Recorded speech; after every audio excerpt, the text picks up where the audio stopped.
아직도 내신이 어려워?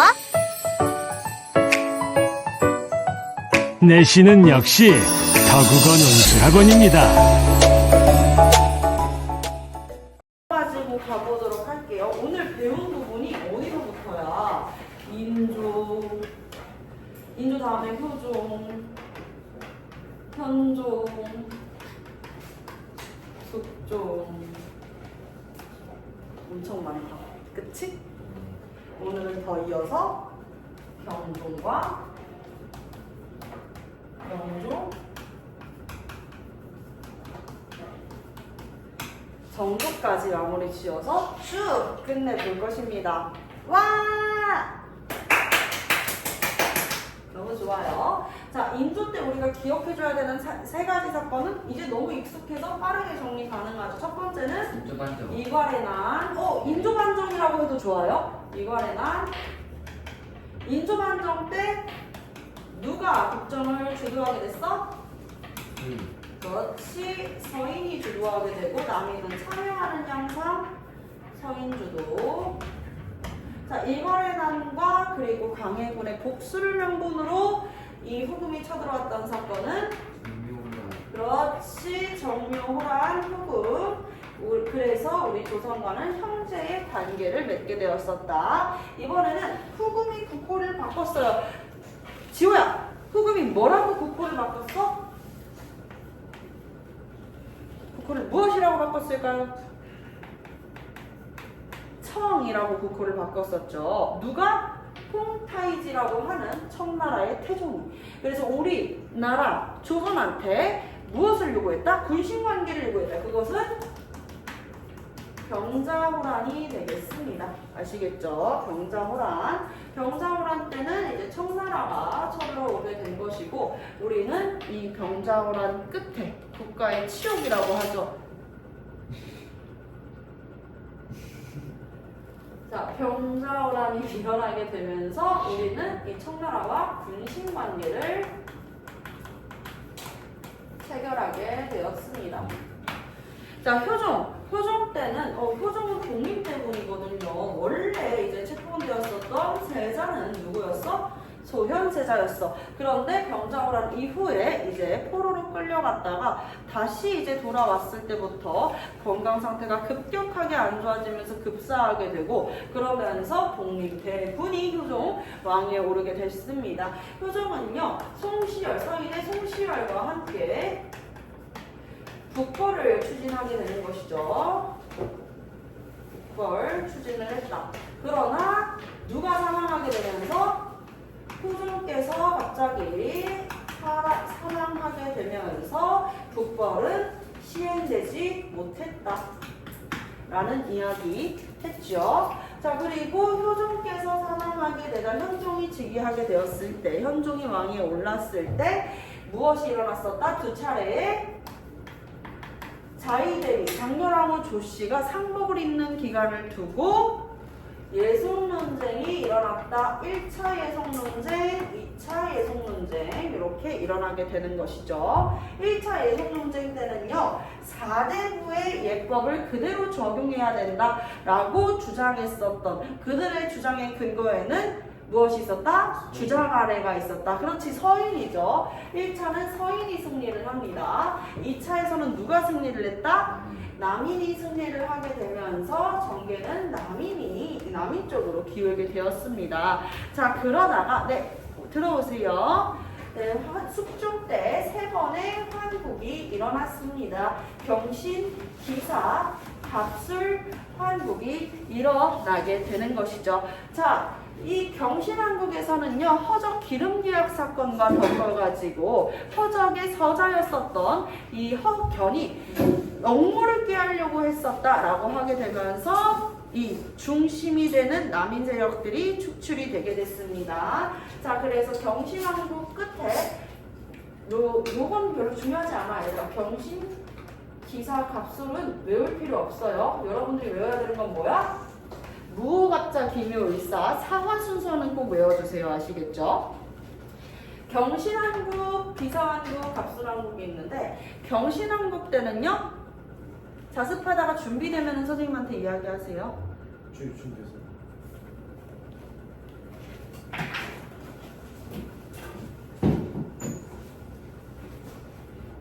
편지 가지고 오실게요. 11이요.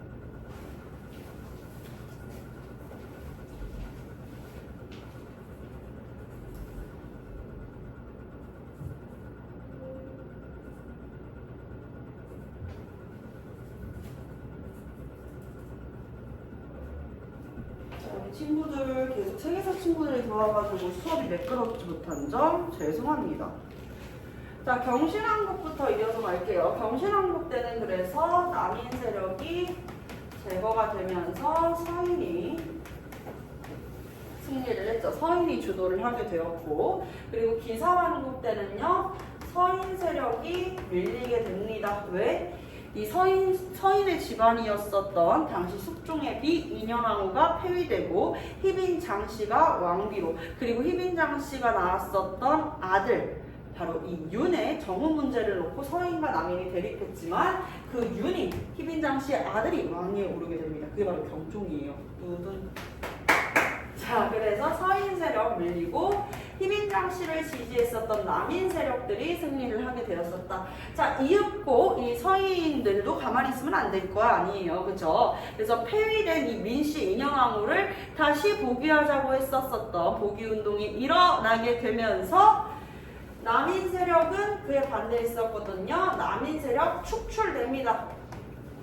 뿌리까지 뽑아지면서 이제는 서인이 주도하는 양상, 그리고 이 서인은 두 파로 분화되었었는데 그 두 파가 무엇입니까? 그 두 파가 무엇이에요? 찐파.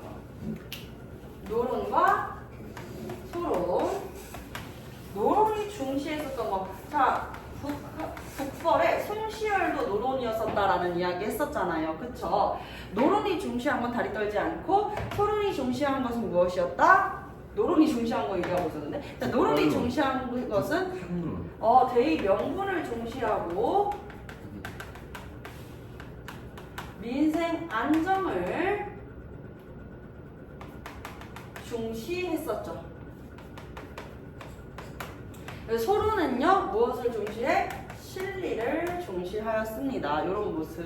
그리고 여러 학문들을 받아들이면서 폭넓은 시야로 무엇을 이해하려는 모습까지 보였다? 성리학을 이해하려는 모습까지 보였다까지.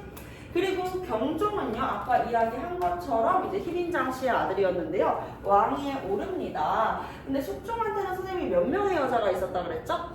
3명. 혹시 기억나나요? 맞추는 선생님이 소정의 사은품을 드리겠습니다. 숙종에게 있었던 3명의 두 번째는 정희빈이요. 오, 맞아요. 그리고 첫 번째는 민씨. 세 번째. 민씨 맞아. 첫 번째 민씨. 그렇지. 누구야? 페미민씨, 인현왕후. 세 번째는 힌트. 아니, 너무 스포다. 스포? 최씨. 모르겠다. 속빈 최씨. 아쉽습니다. 자, 이렇게 있었는데, 선생님, 인현왕후랑 희빈장씨는 다 알겠어요. 인현왕후는 왕비였고, 희빈장씨는 후궁이었다가 왕비된 케이스로 왕의 후사까지 나왔잖아요. 그게 바로 경종이었고요. 근데 속빈 씨는 누구예요? 네, 숙종이 진짜 단단히 화가 났었는지 이 희빈장씨 한번 겪고 나서는 아예 법 자체를 바꿔버려요. 법을 어떻게 바꾸는지 알아요? 후궁은 왕비가 될 수 없다. 이렇게 바꿔버리는데, 숙빈채 씨는 궁인 출신으로 첫째 부인의 이 기인에 맞춰가지고 묘를 굉장히 잘 관리하던 사람이었어. 그래서 이런 진짜 나라가 뒤집히는 환국이잖아, 얘들아.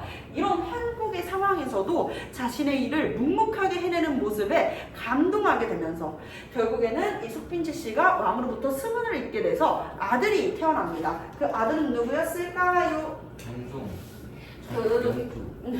그 아들은 연인궁이라고 하는 아들이었습니다. 자, 그래서 희빈장씨 사이에서 태어났었던 이 연이 무엇이 되는 거예요? 이 연이 경종이 되죠. 그쵸? 경종이 되었는데, 경종한테는 어린 동생 연인궁이 있었어. 연인궁이 경종을 굉장히 좋아했다고 보여지거든요. 그래서 경종은 또 몸이 되게 안 좋아. 근데 여러분들도 그러지 않겠니?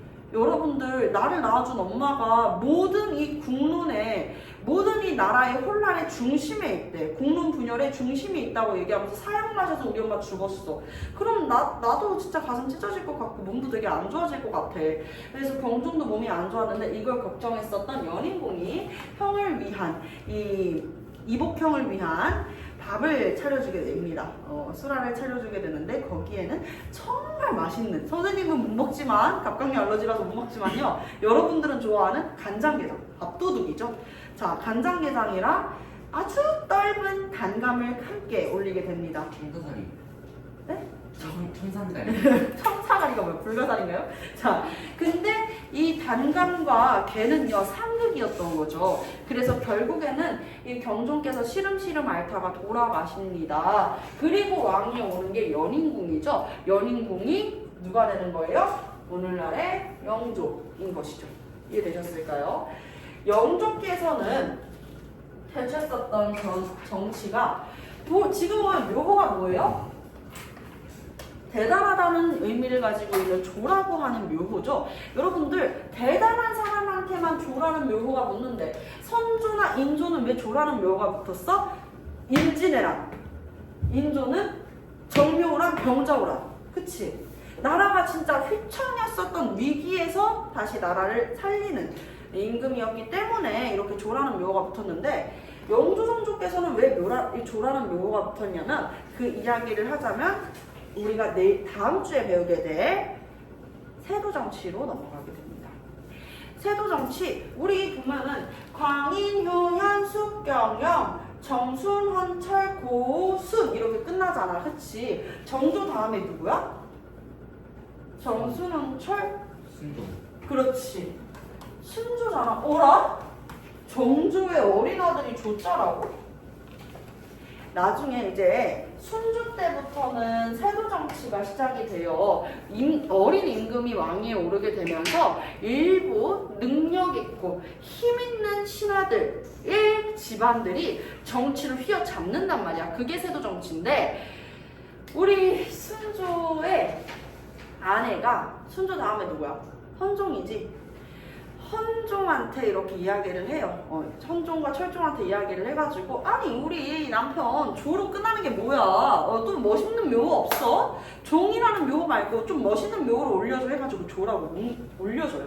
그만큼이나 그 당시 시대 상황이 얼마나 혼란했는지 좀 보여지죠. 그렇게 이제 대비가 이야기한다고 그래가지고 바로 묘호를 올려주는 이런 게 어딨어. 그치? 이걸 나중에 언제 알게 되냐면 고종 때 알게 돼요.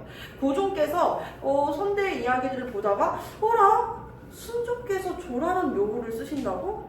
근데 아무리 봐도 업적으로 봤을 때는 이분들이 더 대단한데 그렇다고 해가지고 올린 묘호를 낮출 순 없잖아. 그치? 그래서 영조와 정조의 묘호를 종에서 조자로 올리게 되는 거예요. 이해되셨을까요? 자, 그래서 오늘날에 이 조라는 묘를 쓰고 있는 두 임금의 공통적인 특징이 있습니다. 시험 문제 매우 잘 나오겠죠?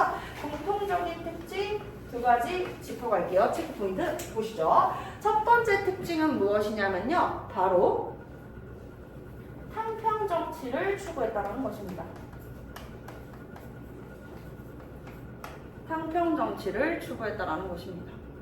두 번째는 줄게요. 자, 탕평 정치를 추구했다라는 것입니다. 그래서 탕평이 되게 중요하구나 라고 보면 되고, 그래서 조선의 마지막 개혁 정치 군주로 손꼽히는 인들이 영조와 정조예요. 아시겠습니까? 선생님 근데요, 저희 흥선대원군의 개혁 정치도 배웠는데요. 흥선대원군이 군주야? 흥선대원군의 왕의 아버지지, 그쵸? 흥선대원군도 개혁 정치한 거 맞아요. 그런데 군주가 아니기 때문에 선생님이 영조와 정조를 이 마지막 개혁 정치 군주라고 표현하는 거니까 여러분들 오해 없길 바랍니다. 자, 정조와 영조께서 했었던 업적을 좀 비교하면서 우리 같이 한번 들어가 보도록 할게요. 두 개 쓴다 그랬지? 맞다, 기억났다. 죄송합니다. 편찬사업. 그러면 영조부터 같이 한번 들어가 보겠습니다. 영조께서 시행했었던 정책을 크게 세 가지로 나누면 첫 번째는요, 탕평정치. 자, 두 번째는요, 민생안정. 세 번째는 공통적인 거 뭐라 그랬어요? 그렇지. 책을 만드는 편찬 사업이에요. 자, 영조. 그리고 영조의 아들, 첫째 아들이 있었는데 첫째 아들이 요절했어, 얘들아. 그래서 둘째 아들이 있었는데 둘째 아들이 어릴 때부터 책도 많이 읽고 아버지의 기대를 듬뿍 받았었단 말이에요. 근데 나이가 먹을수록 성에 안 차! 어릴 땐 작고 귀여웠는데 말이야. 머리 크면 클수록 말이야. 성이 안 차는 거야. 그래가지고 영조가 굉장히 벼르고 있었는데 결국에는 이제 이 둘째 아들이 광증에 시달리게 됩니다. 그래서 궁에 있는 사람들도 여러 사람을 죽였어요. 칼로 사람을 베어서 머리채를 잡고 끌고 다니지는 않나. 정말 이런 만행이 이어지자 신하들, 이 영조를 모시는 신하들이 걱정을 합니다. 아니 지금 이렇게 세자에 비행이 알려지게 되면 전하께서도 이렇게 이야기를 하게 되니 결국에는 어떻게 해요? 자신의 아들을, 세자로 책봉했던 이 아들을 뒤주에 가둬버리게 되죠. 그래서 뒤주에서 그는 굶어 죽게 됩니다. 선생님 진짜 나쁜 사람이네요. 이 사람이 정치는 잘했을지언정 어떻게 자신의 아들을 굶어 죽일 생각을 하죠? 그것도 그 좁은 쌀통에 가둬서. 여러분 만약에 이 영조의 둘째 아들 누군지 알죠? 사도세자. 네. 둘째 아들이었었던 이 사도세자가 뒤주에 갇히지 않고 죄인의 신분으로 처벌을 받고 그렇게 이제 목숨을 건졌었다면, 살았었다면 오늘날의 수원을 만든 이 정조라는 인물이 왕이 될 수 없었을 겁니다. 조선은 연좌제가 존재하는 나라예요. 연좌제가 뭐야? 우리 아버지가 죄인이면 나도 죄인. 근데 만약에 사도세자가 죄인의 명분으로 처벌을 받았다면은 그의 아들이었었던 이 산은 왕위에 오를 수 없었겠죠. 그쵸? 그래서 사도세자의 아들이었었던 굉장히 어리고 똑똑하고 이 무술에도 능한 이산을 왕위에 앉히고자 첫째 아들, 요절했었던 첫째 아들을 호적으로 넣게 돼요. 그러면서 세자가 되었었던 인물이 바로 이산 정조가 되겠습니다. 아시겠죠? 그래서 사도세자의 아들 정조가 왕위에 오르게 됐을 때 드라마에서 딱 보여지는 소름 돋는 순간 정조가 왕위에 오르고 딱 했던 말이 뭐였겠어요? 나는 사도세자의 아들이다. 그러니 이 사도세자의 비행을 이렇게 고발을 했었고, 그리고 사도세자의 죽음을 희롱했었던 조선의 신하들이 바들바들 떨게 되고 정조를 두려워하게 되죠. 당시 영조를 지지했었던 세력은요 바로 노론이었습니다. 이 노론이 사도세자의 비행에 관해가지고 이 비행을 고발하는 이 상소를 올리게 되었었는데, 그러다 보니까 이 노론 세력들은 당연히 이 정조께 예쁨을 받기는 좀 어려움이 있겠죠. 사실 사도세자의 죽음에 관해가지고 노론의 파가 나뉘어지게 되는데, 노론의 벽파가 있고 시파가 있어요. 벽파는요, 사도세자의 죽음은 응당 당연하다라고 이야기를 한 거고, 시파는 사도세자의 죽음은 너무 과한 처우다라고 이야기를 한 거야. 그러니까 사실 벽파까지는 정조가 감싸줄 수가 없어. 나의 아버지의 죽음을 당연하다라고 이야기를 했으니까. 그렇기 때문에 시파 세력이라면 사도세자의 죽음을 과한 처우라고 생각했었던 시파 세력들은 조금씩 이제 수긍을 하는 모습들까지 보여지게 되는 것이죠. 여기까지 이해되셨죠? 어려움 없죠? 그쵸? 자, 그래서 벽파, 노론, 강경파가 다수였었다. 시파는 누구의 죽음이 과한 처우라고 이야기를 했다? 그렇지, 사도세자의 죽음은 과한 처우이다. 이렇게 나뉘게 됐다. 이렇게 이야기를 하고, 정조의 업적은 4가지로 이야기를 해도 될까요? 첫 번째는 마찬가지로 탕평 정치고요. 중탕평론을 펼쳤고, 두 번째는 민생안전 왕권 강화. 왜냐면 지금 정조를 노리는 신하들도 많아. 노른 강경파들 봐봐. 정조를 그냥 그대로 받아들이겠어요. 내가 정조 아버지 죽이는데 일조했는데, 그쵸? 그래서 왕권이 이렇게 조금 위협받는 순간들이 많다 보니까 왕권 강화를 주장했었고, 세 번째는요, 마찬가지로 편찬사업 들어가고,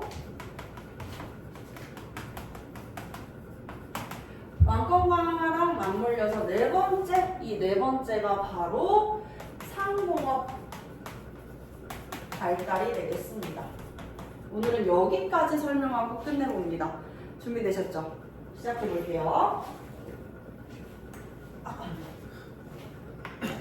할 말 있나요? 공부를 하고 시험을 보는 게 좋았을 텐데. 질이 없었어. 그렇군요.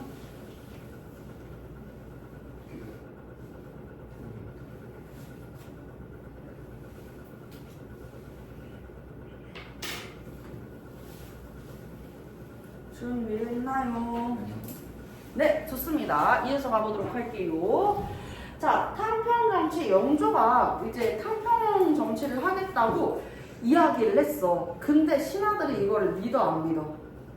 안 믿어요. 그러니까 영조께서 화가 나요. 그래서 탕평파 중심으로 국정을 운영하겠다고 이야기를 해.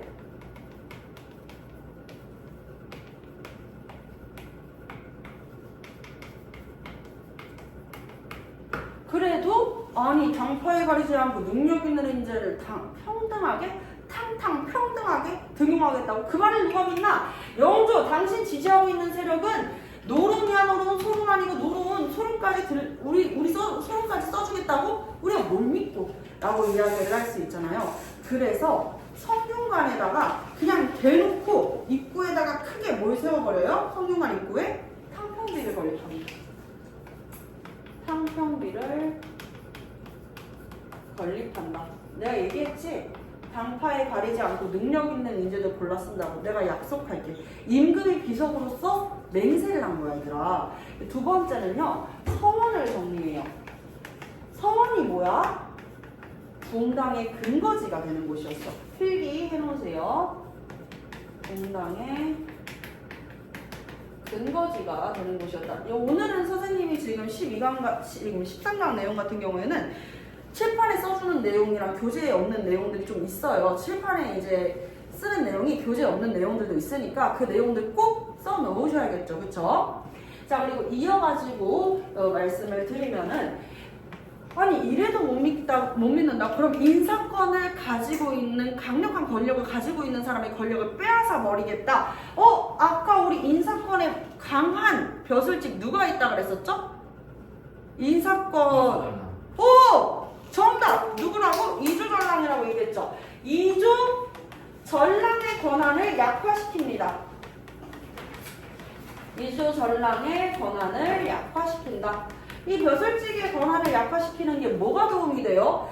어떻게 하냐면 이조전랑이 자신의 후계자를 천거할 수 있다고 그랬잖아. 후임자를. 그 천거권 없애버려요. 그런 식으로 인사권을 약화시킨다.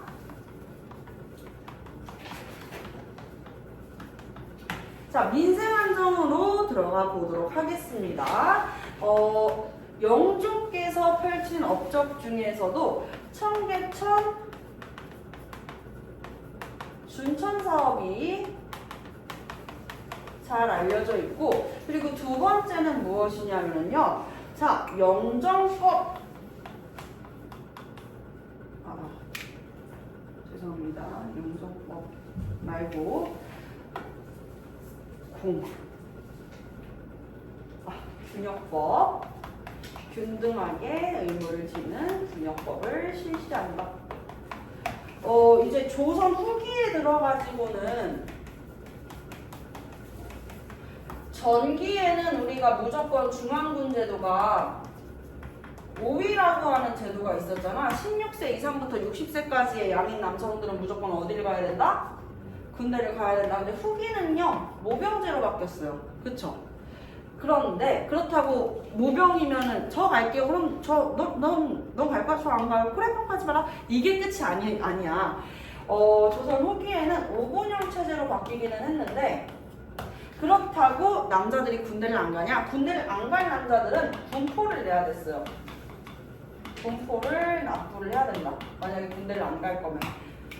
1년에 2필씩 내야 됐었단 말이야. 군포 옷감이에요. 되게 비싸요. 군포를 1년에 2필씩 내야 되는 것을 1년에 한 필씩으로 1년에 한 필씩으로 시원하게 줄여주게 되는 것입니다. 아시겠죠? 선생님, 근데 저는 이거 별로 안 좋다고 봐요. 요즘 냉정한 경제? 차가운 경제? 막 자기 컨셉 요즘 차가운 경제 컨셉이라고 막 얘기하면서 선생님 저는 그러면 세금을 안 내잖아요. 선생님께서 나라의 국정에 뭐라 그랬지? 나라의 재정의 90%는 선생님이 세금이라고 그랬는데 세금을 안 내면 나라가 어떻게 돌아가요? 라고 이야기를 하더라고. 그런 예리한 말 엄청 씁니다. 영조께서도 그걸 아셨죠? 나라의 재정의 90%가 세금인데 세금을 지금 2분의 1로 시원하게 50% 탕감해 준 거잖아 얘들아. 그래서 무엇을 했냐면 노비종목법.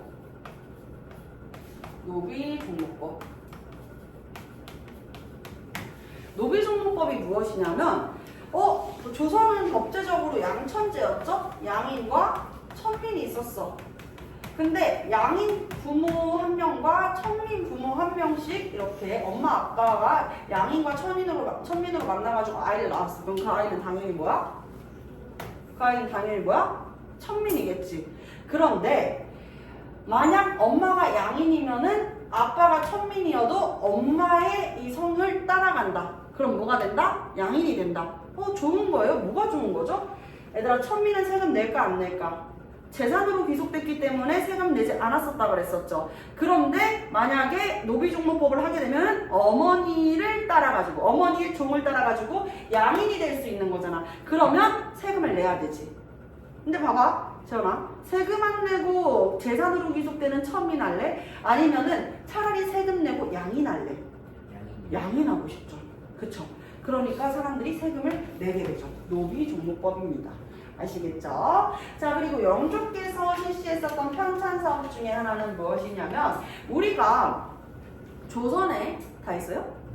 조선의 법전이 언제 편찬했죠? 조선 최대 규모의 법전. 그렇지, 경국대전 언제 편찬됐죠? 그 시험지 들고 올게요. 언제 편찬됐죠? 경기군. 경국대전이 어떻게 광해군 때야? 경국대전 완성 반포 언제 때야? 맞추면 소정의 사은품. 세종. 이 롤모델이었던 단종. 어린 단종께서 그다음에 성종. 성종이었죠. 그쵸? 성종 때 이렇게 이 경국대전이 완성이 돼서 반포가 되었습니다. 그렇다면 여기서 깜짝 퀴즈. 경국대전을 편찬하기 시작했었던 사람은? 단종. 세조가 되는 것이죠. 이거. 멋집니다. 연계예요. 그리고 이어서 또 가도록 할게요. 아니, 성종 때 완성됐대. 태정, 태세, 문단세, 예성. 조선 전기에 완성됐었던 조선 최대의 법전이었었던 경국대전. 그 이후로 또 법전이 없는 거야, 얘들아. 그래서 대전의 속내용을 모아가지고 편찬한 속대전을 편찬하게 되었다. 속대전을 편찬하게 되었다. 어려운 내용 없으시죠? 이어서 다음 문제 넘어가 볼게요. 자, 그 다음은 탕평정치. 정조께서 펼쳤었던 탕평정치는 이미 노론 세력이 벽파와 시파로 나누어져 있었다 그랬었잖아. 그치? 그래서 정조께서는 이렇게 등용을 하기보다는 서얼들이나 아니면은 정계에서 배제되었었던 남인들을 중심으로 등용하게 되었습니다. 자, 그래서 탕평책을 이렇게 실시하면서 권력에서 배제되었던 소론이나 남인 세력을 등용했는데 이때 등용됐었던 사람들이 누가 있는 거야? 정조의 남자 정약용 그리고 최재봉 등이 있습니다. 자, 이런 인물들이 있다라고 볼 수가 있는 것이죠. 자, 왕권 강화 정조께서는 정말 여러 번의 무엇에 시달렸어? 암살에 시달렸어요. 그러다 보니까 정조께서는 왕권을 강화할 수밖에 없었던 게 왕권을 뒷받침해주는 기구 2개 있었죠. 뭐죠? 왕권 뒷받침 기구, 중앙정치 기구 중에 승정원. 승정원 굿! 하나 더. 금마는 부관창시의 천막. 의금부. 아니 다 나왔잖아. 의금부. 자, 그래서 의금부 이런 기관들은 사실 이미 누가 정계를 쫙 잡고 있겠어. 이들이 잡고 있는 거예요. 그쵸? 노른 세력들. 그러니까 정조가 했었던 방법은 뭐야? 나만을 위한 왕권, 왕만을 위한 왕권 강화 기구 내가 사람을 뽑아서 쓰겠다 해가지고 설치를 하게 되는 것들. 자, 첫 번째 왕실 도서관으로 만들지만 이는 이후 권력기구가 되었습니다. 바로 규장각입니다. 창덕궁 후원에 있었었던 규장각을 설치하게 됩니다. 이 규장각은 왕실 도서관으로 책을 편찬하는 곳으로도 쓰였지만 실질적으로 규장각은 권력기구가 되었다. 왕의 권력기구. 그래서 능력 있는 신하들을 등용해가지고 공부시키는 기관으로도 쓰였다는 것. 그리고 두 번째 초계문신제. 자, 37세 이하의 당황한 중에서도 이제 능력 있는 신하들, 문신들을 모아가지고 교육을 시켜서 규장각에서 교육을 시켜가지고 40세가 되면 졸업시키는데도 초계문신제를 실시하고 군주가 스스로 초월적 군주가 되는 초계문신제였습니다. 정약용도 초계문신제 출신이었는데요. 조금 역설적이게도 정약용은 초계문신제를 반대했다고 하죠. 자, 세 번째는요. 왕실 기구면 얘들아 아무래도 뭐가 좀 있어줘야겠어. 왜 정조께서 암살에도 시달리셨대. 그럼 직접적으로 정조를 지켜줄 수 있는 기구가 있어야 되지 않을까? 그치? 그래서 무엇을 설치했다? 장룡령을 설치했다. 왕실 호위무사들이야. 알겠지? 왕을 이렇게 지키는 호위무사, 호위부대다라고 생각하시면 돼요. 아, 아직도 생각나네. 이 친구가 이제 고3이 되는데 영상 보고 있을지 모르겠어요. 이제 수능 보내, 수능 잘 보고. 우리 이 친구가 고1 때, 2년 전이거든? 고1 때 진짜 아무리 해도 한국사 점수가 안 나온다 그래가지고 선생님이 새벽까지 한국사 공부를 시켰어. 근데도 마음이 편치 않은 거야. 그래가지고 막 계속 이 한국사 중요한 것도 막 집어주고 하는데 시험을 봤어. 고1 1학기 기말이었거든요. 기말고사를 보고 딱 왔는데 쌤 저 아쉽게 3개 틀렸어요 이러는 거야. 그래서 3개 틀렸어? 뭐 틀렸는데 해가지고 내용을 보니까 요거를 틀려온 거야. 정조 어떤 중에 야 이거는 진짜 틀린 문제가 아닌데 이거 왜 틀렸니? 100점도 낮아. 심지어 쉬워서. 이거 왜 틀렸니? 장룡령이 누구예요? 그때 속으로 느꼈지. 내가 뭘 잘못했을까? 내가 뭐가 잘못했을까? 뭐가 문제였을까? 장룡령은 사람 이름이 아니야. 장영실 아니야 얘들아. 알겠지? 왕을 지키는 왕의 호위부대다. 아시겠죠? 네. 그럼 어려운 거 아니죠? 장룡령 설치까지. 자, 편찬사항은요. 아니 영조께서 속대전을 편찬을 했어. 그 전에 이제 부속적으로 이야기된 법의 내용들을 다 하나로 편찬을 했는데 그걸로 이제 할아버지, 정조가 이제 정조 입장에서 영조가 할아버지잖아요. 그래서 이거 안 되겠다 싶었던 거야. 그래서 우리 정조께서는 무엇을 편찬했었다? 대전을 총편집한다. 대전 통편. 고등학교 시험 문제 하나 알려줄까? 여러분들 교육과정 바뀌어가지고 어떻게 될지 모르겠지만 꾸준하게 시험 문제에 되게 잘 나왔었던 것 중에 하나가 무엇이었냐면요. 자, 경국대전 언제 때 완성됐다고? 성종. 그렇지. 성종 때 완성됐다고. 성종 때 완성된 경국대전. 그리고 나서 영조 때 속대전이 편찬됐죠. 그쵸? 그리고 나서 그 다음 누구 때? 정조 때 무엇이? 대전을 통편집해요. 대전 통편 완성되죠. 그리고 나서 조선의 마지막 개혁 정치가 이루어지는 고종 흥선대원군 때, 고종의 아버지 흥선대원군 때 대전 회통까지. 이거 순서 맞추는 문제 하나씩은 꼭 나옵니다. 아시겠죠? 이 순서를 어떻게 해야 된다? 적어놓고 기억해야 된다. 아시겠습니까? 자, 대종통편 편찬 그리고 상공학과의 딸에는 우리 수원 화성 있죠.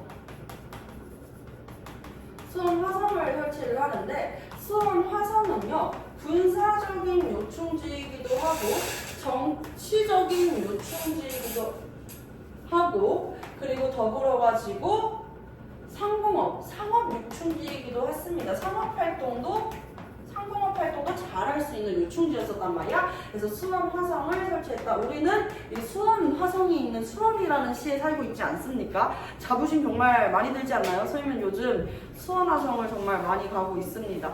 정말 대단합니다. 자, 설계는 누가 했냐면 정약용, 건축은 최재근. 최고죠. 자, 이렇게 수원화성 설치해서 이제 상공업의 요충지가 될 수 있었으며 기다리세요. 자, 그리고 이어가지고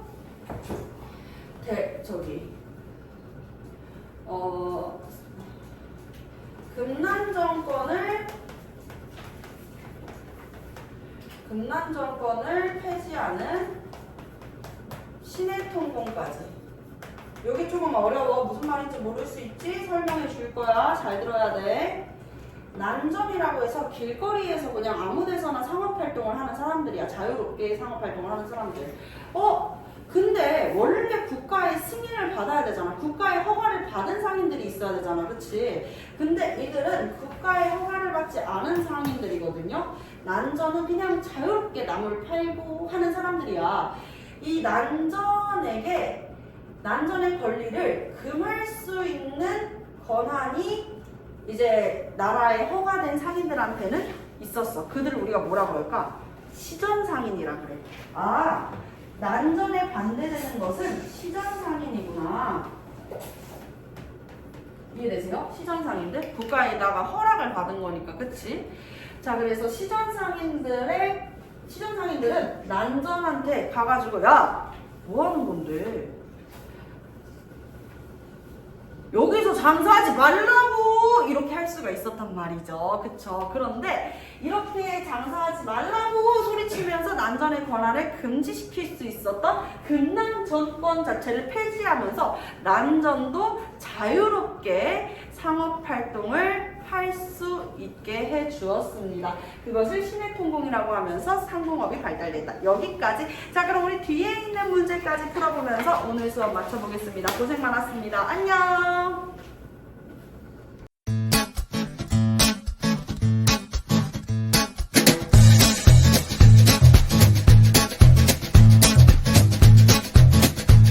학원으로 전화 주세요.